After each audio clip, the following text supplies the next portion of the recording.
আসসালামু আলাইকুম। আমি আজকে আপনাদেরকে কুচি সালোয়ার কাটিং করে দেখাবো। তার জন্য কাপড়টাকে 4 ভাঁজে ভাঁজ করে নিচ্ছি। খুব সুন্দরভাবে ভাঁজ করে নিয়েছি। এবার মাঝের যে বেল্টের অংশটা সেটা 9 ইঞ্চি কেটে নেব।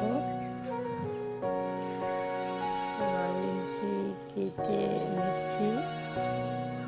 কেটে নেওয়া হয়ে গেলে এবার ছিপটাকে সমান করে দিয়ে 31 ইঞ্চি ঝুলের সঙ্গে 3 ইঞ্চি যোগ করে 9 ইঞ্চি মাইনাস করে 32 ইঞ্চি ঝুলটা নিয়ে নিয়েছি। এবার মুহুরিটা নিয়ে নিলাম 6.5 ইঞ্চি। এই পুরো ছিপটাকে 2 ভাগে ভাগ করে দাগ কেটে নিয়েছি।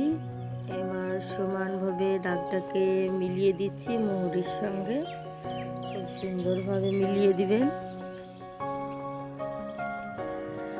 মিলিয়ে দেওয়া হয়ে গেল।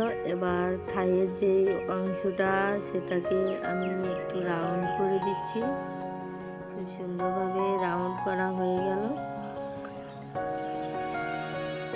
এবার খুব সুন্দরভাবে কেটে নিচ্ছি।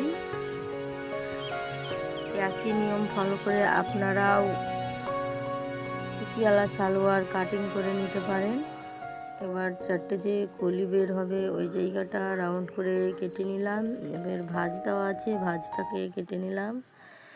কেটে নেওয়া হয়ে গেল। ভিডিওটা ভালো লাগলে অবশ্যই লাইক সাবস্ক্রাইব করে পাশে থাকবেন। এবার বেল্টের যে কাপড়টা 9 ইঞ্চি নিয়েছিলাম ওইটাকে 41 ইঞ্চি নিয়ে নিলাম। লম্বাটা ভিডিওটা এতক্ষণ